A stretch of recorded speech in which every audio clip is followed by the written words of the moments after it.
Collector అంటే జిల్లా మొత్తానికి బాస్. ఆ బాస్ తలుచుకుంటే జిల్లా స్వరూపాన్నే మార్చేయొచ్చు.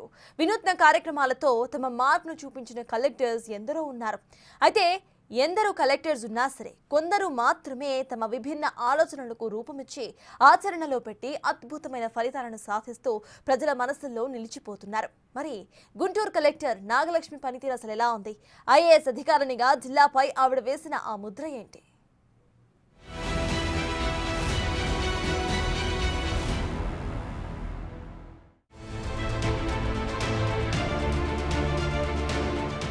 ఐఏఎస్ నాగలక్ష్మి గుంటూరు జిల్లా కలెక్టర్గా ఏడాది క్రితం బాధ్యతలు చేపట్టారు.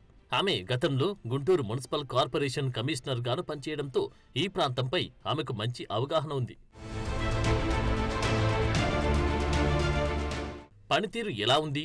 నాగలక్ష్మి గుంటూరు జిల్లా కలెక్టర్గా బాధ్యతలు స్వీకరించినప్పుడు ఇక్కడి ప్రజలు, ప్రజాప్రతినిధులు, అధికారుల మద్దతుతో జిల్లా అభివృద్ధికి కృషి చేస్తారని తెలిపారు.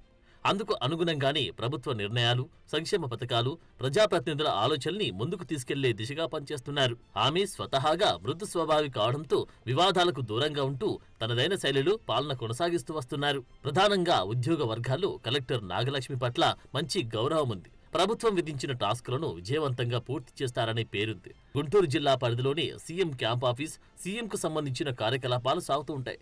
అలాగే అమరావతికి సంబంధించి ఎలాంటి నిర్ణయం తీసుకున్నా అది గుంటూరు పరిధిలోకి వస్తుంది. దాంతో క్యాపిటల్ కి సంబంధించిన అనేక అంశాల్లో నాగలక్ష్మి విజయవంతంగా పనులు పూర్తి చేస్తారనే మాట ప్రభుత్వ వర్గాల్లో వినిపిస్తుంది. కానీ జిల్లాలో ప్రజలకు మౌలిక వసతులు కల్పించడంలోనూ, మంచినీరు, ప్రజారోగ్యానికి సంబంధించిన సమస్యల పరిష్కారానికి సంబంధించిన అంశాల్లో వేగంగా నిర్ణయాలు తీసుకోలేకపోతున్నారని చెబుతున్నారు. వినూత్న కార్యక్రమాలేంటి? నాగలక్ష్మి గుంటూరు కలెక్టర్గా బాధ్యతలు చేపట్టినప్పటి నుంచి సొంతంగా ఎలాంటి వినూత్న కార్యక్రమాలు చేపట్టలేదని తెలుస్తోంది.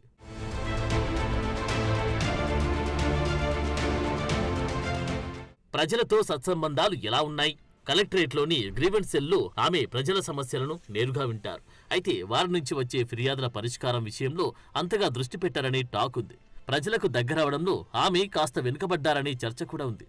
అయితే ఇటీవల రోడ్డు విస్తరణలో తొలగించిన తన తల్లి టిఫిన్ బండిని తిరిగి ఏర్పాటు చేయాలని కోరుతూ ఓ 8 ఏళ్ల బాలుడు కలెక్టరేట్కు వచ్చి విన్నవించుకున్నాడు. వెంటనే స్పందించి ఆ కుటుంబాన్ని ఆదుకొని జీవనోపాధి కల్పించాల్సిందిగా మున్సిపల్ కార్పొరేషన్ అధికారులను ఆదేశించారు.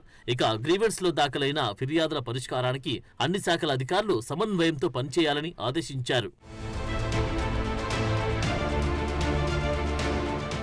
ఫైళ్ల క్లియరెన్స్ ఎలా ఉంది? అభివృద్ధి పనులు, కీలక ప్రాజెక్టులకు సంబంధించిన ఫైళ్ల క్లియరెన్స్ లో కొంత జాప్యం జరుగుతుందని చర్చ జరుగుతోంది. ప్రజాప్రతినిధులు తీసుకునే నిర్ణయాలు అమలు చేస్తామని చెప్పడం తప్పించి గ్రౌండ్ లెవెల్లో వాటి అమలు ఎలా ఉందనే దానిపై దృష్టి పెట్టడంలో కలెక్టర్ నాగలక్ష్మి వెనుకబడ్డారని చర్చ ఉంది. ఇక గుంటూరు మున్సిపల్ కమిషనర్ తోనూ అంతగా సమన్వయం లేదంటున్నారు. రానున్న రోజుల్లో జిల్లాలో అత్యంత కీలకమైన ప్రాజెక్టుల పనులు సాగుతున్నాయి. మరోవైపు శంకరుడు బ్రిడ్జి, తాగునీటికి సంబంధించిన ఛానల్ విస్తరణ విషయంలో ఎలా ముందుకెళ్తారన్నది ఆసక్తిగా మారింది. ఓవరాల్ గా కలెక్టర్ రేటింగ్: కలెక్టర్ పనితీరు 3/5, వినూత్న కార్యక్రమాలు 3/5, ప్రజలతో సత్సంబంధాలు 3/5, ఫైళ్ల క్లియరెన్స్ 3/5.